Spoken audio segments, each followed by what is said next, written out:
Hey everybody, how you doing? Well, that's good. Welcome to PHLY Flyers pregame presented by Bet365. Download the Bet365 app. Use code PHLY365 when you sign up. Whatever the moment, it's never ordinary at Bet365. My name is Bill Matz.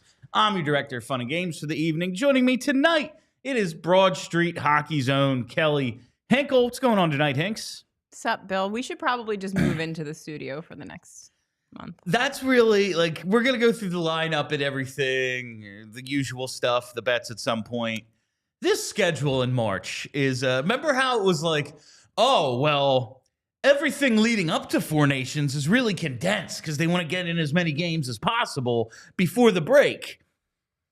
March is insane. We're paying for that break. Yeah, we got the 2 weeks, and that was enjoy nice. it enough. No. I should have enjoyed it more. Really, it really should have just savored it a little bit more. 8 games in the next 14 days starts tonight with the Calgary Flames in town. We do have a 7-game homestand to kick all that off. But for the month, from now till the end of March, 15 games in the next 28 days. That's more than one game every other day. That's really something. It's every other day unless we're getting a back-to-back. Unless they're there, yeah. It's every other day. Special little treat. Every other day, plus a couple back-to-backs thrown in. Yeah, exactly. Just for funsies. And it's really going to be interesting. We're going to talk about the goalies tonight, like how they're going to use Sam Ersson. I guess that's where we'll start. He is tonight's starter. Charlie tweeted out a little earlier. We got the note from Tortorella that it's going to be Sam Ersson tonight. I was kind of hoping they'd go back to Ivan Fedotov. They did have the 2 days off, so it was in all likelihood going to be Ersson.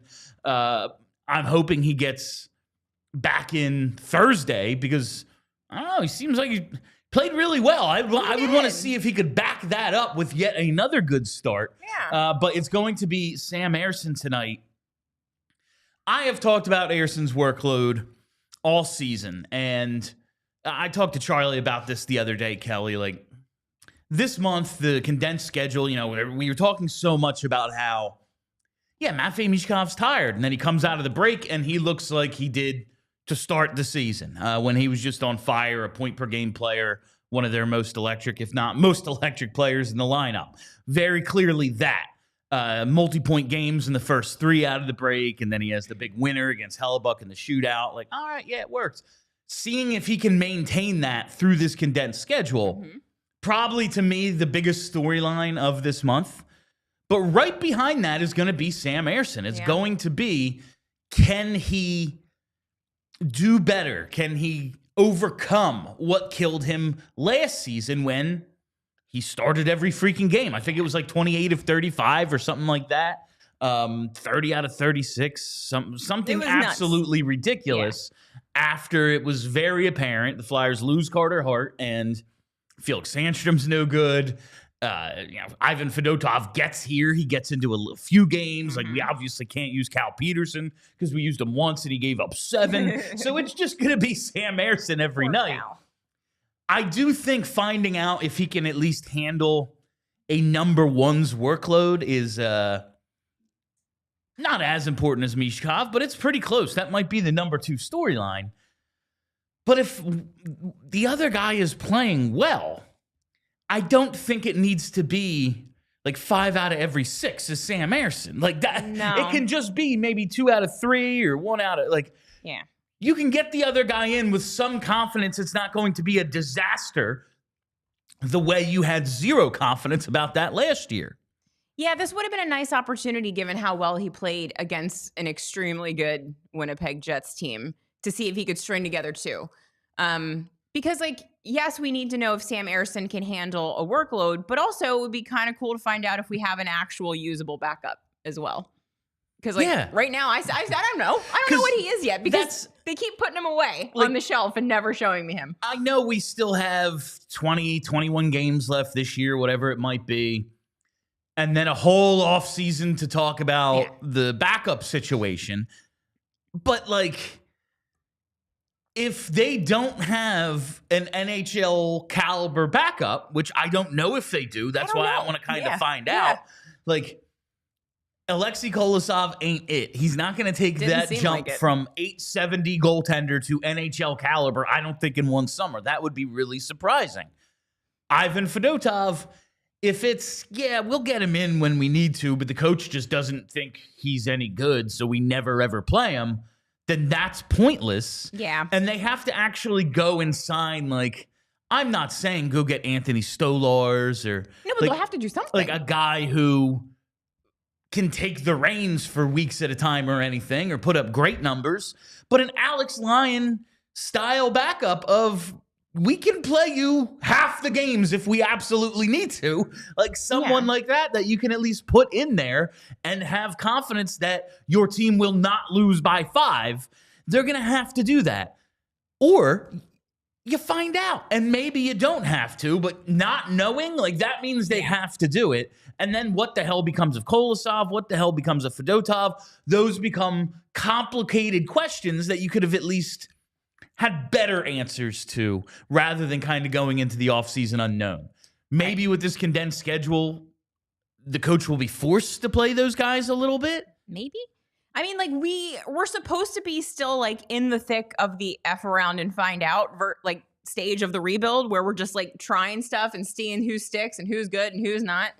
And I feel like these 2 goalies are part of that. I feel like we have a relatively clear answer on what Kolosov is right now, which is not ready for the NHL. Yeah, that's Fedotov, I feel like, is still a question mark because, like, every now and again we get a game out of him, like we got Saturday, where it's like he looks insane for pretty much the entire game, but makes the stops and gets it done. And it's like, if that's what he can actually do on a consistent basis, that would be really cool. But, like, there's literally no way for me or you or anybody to know that if they play him 1 out of every 20 games.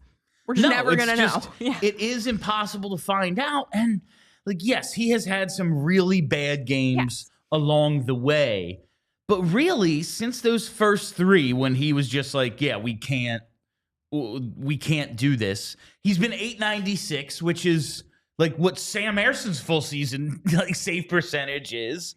Since let's say, the end of November, that really good start he had against the Rangers, like, he's right in that 890 range. His last 6, he's been over 900. Like, 901 in his last 6 games. Like, I don't know. It's been okay. I kind of just want to see where it goes. I don't even know if he's an NHL caliber player. I don't know either. But he's under contract for another year. Right, so we might as well find out. You kind of got to figure it out, because if he's sub 890, if he's an 880, whatever, then you have to go get someone else. Right, exactly. I know a lot of people out there are like, well, why? Why not just lose? Because that's not what they're trying to do. Also, like, you have to understand, like, there was just an article on The Athletic this week about how in the NHL, there's literally 0 evidence that the full bottom out tank works ever, ever, ever. The Flyers aren't doing it. And so at some point, they're going to have to do, like, this part of the rebuild. And you can't do that if the goalies are trash. It's just, we've seen it for the last 2 seasons. It's not going to work. And if they don't have an NHL caliber backup, then the goalies are going to be trash because Sam Ersson's going to die. Like, his groin is going to fall off of his body. So, like, they need to know, can we go with Fedotov and Ersson next season? If we can, cool. Then we'll just go with that and see what happens. I would be fine with that if we knew what Fedotov was. Or this summer, you do have to go out and get something, because you can't have 875 goaltending for the entirety of next season. No. Like, we got to start the up portion of the rebuild. There has to be, like, I realize a lot of people just don't agree with the track that they're on, but that's inconsequential now. Like, this is the they're track on the they're track. on. And like, while they have Sanheim and Konechny and Tippett signed to these long-term deals, and we have these early to mid-20s guys kind of emerging, whether it's Noah Cates in the mid-20s or Forster and Brink in the early 20s, like, this is the path. Mm-hmm. Maybe there's like a second, kind of like Colorado, where there was the rebuild and then the retool on top of the rebuild. Yeah. Like, maybe there's that in a few more years with when Mishkov is like really at the tippy top of his game. But right now, this is what we're committed to. They have to figure this out. And I would just like to see the goalie situation, the goalie question answered better than it has been to this point. Now, I do want to find out about Ersson, and I think he's earned the right to be the number one, at least for now. Sure. But also, he's never had a season over 900. Like, he's never put a run together outside of a few weeks at a time where you're like, oh, he can be the guy. They need someone else too, whether it's Fedotov or Kolosov or backup X on the free agent or trade market. Like, I don't know. They need to figure this out, and I don't see how running him into the ground is going to accomplish that. I'm extremely nervous. They have a back-to-back this weekend. Yeah. So at the very least, we're going to see Fedotov once. Mm-hmm. But with 4 games this week, why not see him twice? That's really kind of my question. I wouldn't mind if they went Ersson 3 of 5 for this stretch of games. Like, Ersson gets 3, Fedotov gets 2, split that up however you want to do it. But like, I'm extremely nervous about the idea of Sam Ersson playing every other night for an entire calendar month. Like, I don't think it bodes well given how it's going in the past. Exactly. Yeah. I don't think it's going to go very well. All right. And we just got lines and pairs from Charlie. And it is exactly what you would expect. Kate stays with Forster and Brink. Coots and Tippett and Mishkov all stay together. Laughton is between Kuzmenko and Konechny. And then Deslauriers, Paling, Pelletier is your fourth line. And then the defense is what the defense has been for most of the season. The Deslauriers thing, maybe you just kind of chalk up this season for Pelletier as, all right, we'll figure it out next year. Yeah. But in the last game, Paling, because he plays penalty kill and he's a center, like, he played like 11 minutes. So he got his typical minutes pretty much. Deslauriers and Pelletier both played about 6 minutes last game. Oh, that's not a lot. Maybe they just don't trust Pelletier. They don't know what he is. Yeah. But he's due a contract this offseason. And listen, it's not going to be, oh, yeah, we got to give him like $4 million. It's not going to be anything like that. No. So it's not like the most pressing matter. But yet, I want to find out what he is too. Like, I very much doubt Kuzmenko is back. Yeah. And the second round pick is nice, but it would be cool to get something for the guys that we just traded. Pelletier is that something, like that tangible thing that we have right now. As long as, and this is out of their hands a little bit with Hathaway injured, like the fourth line is only going to play so much with Nick Deslauriers out there. Yeah. But I would like to see Pelletier a little more, and I just don't think they have an opportunity to do it, given what this fourth line is. Yeah, I think this is just kind of like an unfortunate circumstance for him. Because it would be nice to know what we have. Like we've said 1,000 times, Calgary fans seem to be bummed out about losing him. So like maybe there's something there. Also, we're getting a pretty good look at Kuzmenko. And like I think it's pretty obvious, especially after we talked to Jonesy at the Carnival, that trade was primarily a cap dump. Like that's why they did that trade. Like the guys that we got are like extra bonus. They're like, maybe we got a little nice something here. It would be cool to know what we have in Pelletier before the summer. And like, you know, he might. I feel like if he plays well enough, Torts will find a way to get him on the ice. Probably. How? I don't know. But because, with Deslauriers on that line, like you can't really lean on it very much. It'll be interesting to see how they figure it out. And it all, like, maybe it just depends on Hathaway coming back. And that looked really serious. So I don't know how soon that's going to happen. But say Scott Laughton is traded. Maybe Abels comes up and maybe he plays on the fourth line, or maybe he's a center. You move other pieces around and you're able to get Pelletier in there. I don't know. I don't know how it is all going to work out, but I would just like to see him play a little bit more. But yes, having watched your interview with Jonesy from the Carnival, like they got a second-round pick from Morgan Frost, and they found someone who was willing to take on Joel Farabee's $5 million, and they said, sounds good to us. Yeah. Sounds good to us. And that's where I want to go next, Tinkle. It is the Farabee and Frost trade, as we saw Charlie tweet out earlier today. They're out there in different colors, and it looks kind of weird. They're out there at the Wells Fargo Center this morning, and now they're in the lineup against the Flyers in Philly for the first time since the trade. And honestly, we always have that fear, It's funny because Buffalo is the team that should have that fear, but we think it's us still because we lived through Justin Williams and Patrick Sharp and all that. That's pretty much those two guys. And Carter and Richards to a different extent, but those trades were different. We didn't give up on them. They got a lot of stuff. Yeah, there was other things going on. Richards trade still bad. It was. Despite Wayne Simmons being my second favorite Flyer. I love Wayne Simmons. Yeah. We could have gotten him another way. Yeah, could have figured that out. In an alternate timeline. Could have figured that out somehow. Yeah. But you look at Frost and Farabee, and that's not to say their careers are that's that. They stink. No. Both have played 10 games since the trade. Morgan Frost, 2 goals, an assist, 6 penalty minutes, -4, 16-14 time on ice. Joel Farabee, 1 goal. That's his only point. No penalty minutes, -3, 12 shots, 14-14. Flames are 3-5-2 since the trade. The Flames are clinging to this a regulation win tiebreaker over Vancouver for the second wild card right now. They're in it. Yeah. They're there, but they are by the slimmest of margins hanging on to the playoffs, and 3-5-2 in their last 10. Not exactly helping out. Meanwhile, Flyers are 4-2-2 since the trade. And listen, Kuzmenko's looked pretty good. We have no idea what Pelletier is because there was a visa issue. And then he's playing with Ryan Poehling, who's back for the first time in a month from a concussion. And now he's playing with Deslauriers. So there's really no way to tell.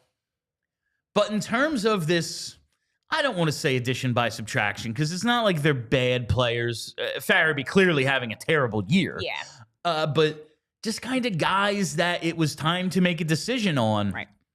Seems at least through 10 games, Danny Briere made a pretty damn good decision. I mean, I hate that I'm going to say this because I've said it 400,000 times, but the success of this trade for me really depends on what they do 3 steps from now. I need to see what we're going to do with Joel Farabee's money. Why'd you need that money? What are you going to do with it? That makes a difference. I don't think we're going to have Justin Williams in either of these two guys. It would be surprising. It would be very surprising. I mean, I would imagine Farabee might turn into a pretty nice player, but I don't think he's going to be a game breaker in any way, shape, or form. If he was special, we would have seen special by now. Yeah.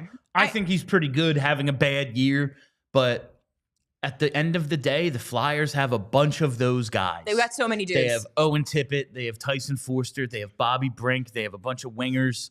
It would be nice to have a left-handed left winger, sure.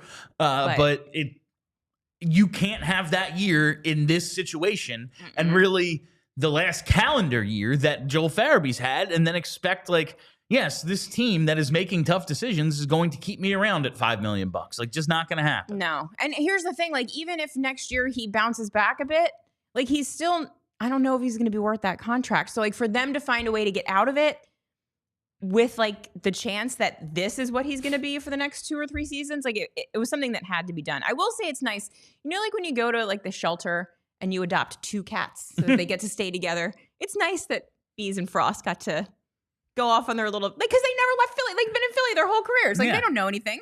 And so they got to go together. It probably is easier for them. They live together. And you come into a locker room and you're not the only new guy. There's 2 guys. You have an Insta friend. Yeah, so you at least have that. They're living in a house together, apparently. That's a fun. new Mojo Dojo Casa house. That must be so fun. It is fun. Apparently they're driving a truck together to games. They're full Alberta now. It's really great.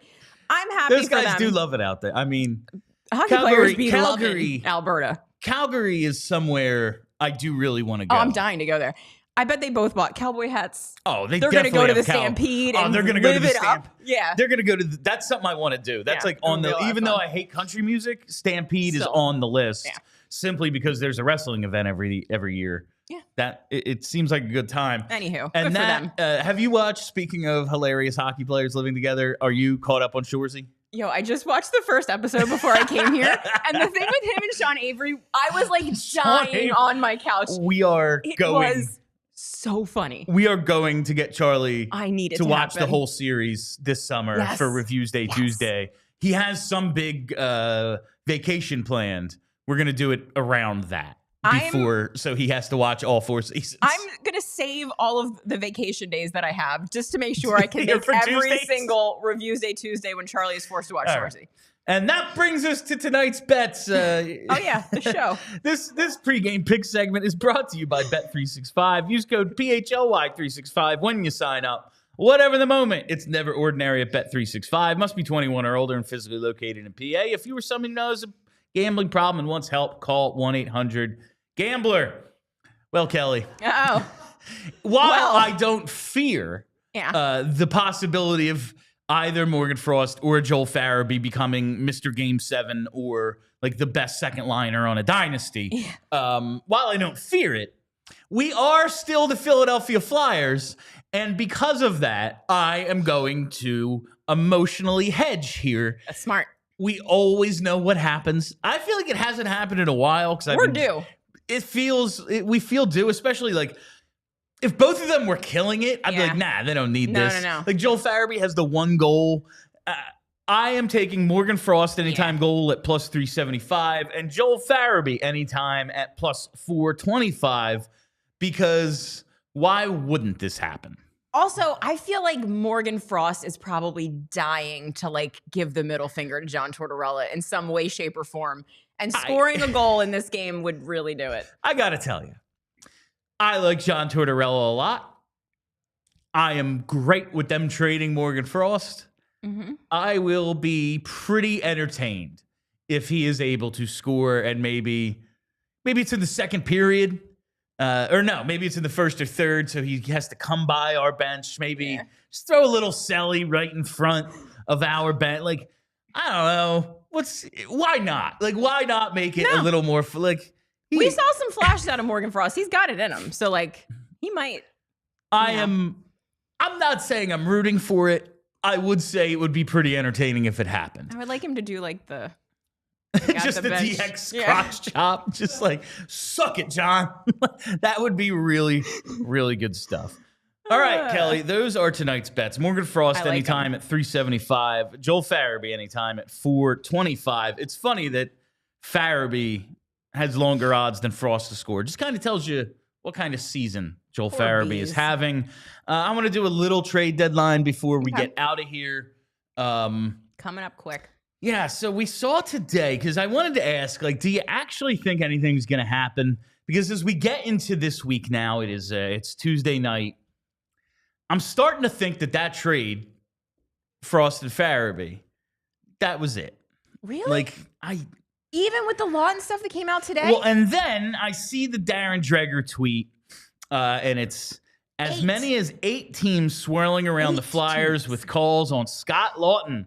The center market is shrinking, so Briere is in no rush. First-round picks are in play, but there could be room for improvement as the week unfolds. Now, you can look at this a number of ways. Maybe this is just what he's hearing. Maybe this is true. Maybe it's Danny Briere stirring up a little bit of a market. You see Trent Frederick get traded. You see centers kind of landing. Maybe it's doable. And when you look at Laughton, not a rental. Right. Cap-friendly deal. You get him for at least 2 playoff runs, and then he's a rental at that point. Maybe you're able to trade him and recoup some of what you gave up, or maybe you're able to re-sign him. Maybe you just keep him as your own rental and go, we got 3 playoff runs out of this guy we gave up a first-round pick and maybe more for.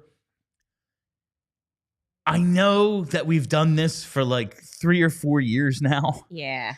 I actually believe Scott Laughton's going to get traded. This feels different. We've never heard this. This feels different than the other years where we were like, maybe he's going to get traded. We heard after the fact that the one draft, yo, a team may have offered a first for Scott Laughton, and we're like, whoa. We don't know that. Really? Yeah. I think there was a solid offer, and it was probably one of those, yeah, it's a second, and if we get to the conference final, it becomes a first, like or that, he right. resigns, or has a certain number. Like, I think it was probably a conditional. That said, I have no idea. But that's my guess, considering like what we've heard since then is that Danny Briere's asking price is a first-round pick. Right. Like, maybe he's able to negotiate up now, and I think that could be part of this report. He's like, yeah, you guys want something now? It's price of the brick going up. It's interesting. But I'm just interested. But like we've heard in the past, the price was a first. So if they had got that, they would have done it. Now it kind of just feels like it's finally time to pull the trigger. I mean, if you're not going to do it now, you're never going to do it. That's number one. Yeah. And also, like, that first round pick before was like a very online rumor that kind of kicked around that never really felt substantiated to me anyway. Like, it never really seemed to come from any kind of credible source. Now it's like Friedge is talking about this. Drager, who is like essentially a mouthpiece for the Leafs, is talking about it. Like, it seems like an awful lot of smoke for it not to be real. And the asking price for the higher guys like Braden Shen, like the Blues are like, oh yeah, you can have him, but it's going to be a ton to get him. Like, this is our captain. And remember, they gave up 2 firsts. Right. Like, they gave up 2 firsts for Braden Shen. I know it was a while ago, but that's still what it costs to get him. So I would be surprised if, like, a team, especially like the Leafs, where you don't have a ton coming, like, they're able to meet a price like that. If the Flyers are looking at, you know, a Fraser Minton, even though Charlie not exactly the highest on him, like maybe the Flyers are, maybe other people That's the are. guy people like seem to be. If they're able to meet the Laughton price, who makes a ton less than Braden Shen, maybe it's finally going to happen. And people are looking at this Frederick deal that happened today, and he brought back a second and a fourth and a dude. So, like, I mean, Scott Laughton's probably better than him, right? I feel like Scott Laughton is like the quintessential guy that GMs love. So, like, even if he's not as good on the ice as like X other third line center or whatever, like, teams are going to talk themselves into really needing Scott Laughton because of the kind of locker room guy That's that he always is. been like the interesting thing about the Laughton conversation to me is like, this is the kind of guy you want on a playoff run. And I'm not saying I disagree, but it's like typically you would think like, oh, that's a Trent Frederick tough guy type, something like that. Yeah. And he's not, excuse me. Bless you. He's not that. Like, he's not dropping the gloves a ton. It's not like he's the most physical player. He finishes his checks and he kills penalties and stuff for you. But it's not like he's a huge, like, he's not a 6'4", you know, body crunch center. But GMs do seem to like him. I mean, there has been a ton of chatter around Scott Laughton for years. I will say I am now expecting Rasmus Ristolainen not to be traded. Yeah, that one seems less likely now. It's just like the market for centers is really dwindling. And if you need a center heading into the playoffs, you're going to try to get one. So like a late first kind of seems likely at this point. My hope now, though, Danny, you've been patient for so long. Wait till Friday and wait until around 2:15 on Friday or so, because guess what, fam? We're coming to you live from 2 p.m. to 4 p.m. Friday afternoon with a trade deadline show. It's going to be me. It's going to be Charlie. It's going to be Kelly. Hopefully we're in the other studio so we can like sit on the couches for 2 hours. That would be cool. Oh, Britta says it is, so that's dope. Comfy chairs. Yeah, big comfy chairs for a 2-hour live show. So tune in right here on our YouTube channel for that. Make sure you hit that reminder button so you never miss a live show. But Friday, it is like our only studio show for the next month 100 or whatever. years, yeah. Like, we're gonna have like the off season probably. We're gonna have like 2 non-game day shows until we get back from Montreal, pretty much. So this is gonna be our only chance to really do that, and it's gonna be our big trade deadline show. So whether the Flyers make moves before then, whether they make them that day, we're gonna be breaking down the entire trade deadline on Friday, 2 to 4 p.m. right here on this YouTube page. And that'll do it for us. We'll be back for post-game tonight, however, so make sure you tune in for that as well as soon as this game goes final. Follow us right here. Follow us on Twitter as well at PHLY_Flyers. And follow the podcast wherever you get those. Just search PHLY Flyers. All right, that is it for us. Charlie will be with us in postgame from the Wells Fargo Center, so make sure you tune in for that. I am Bill Matz. That is Kelly Hinkle. Till postgame, let's go Flyers. We all silly like the mayor.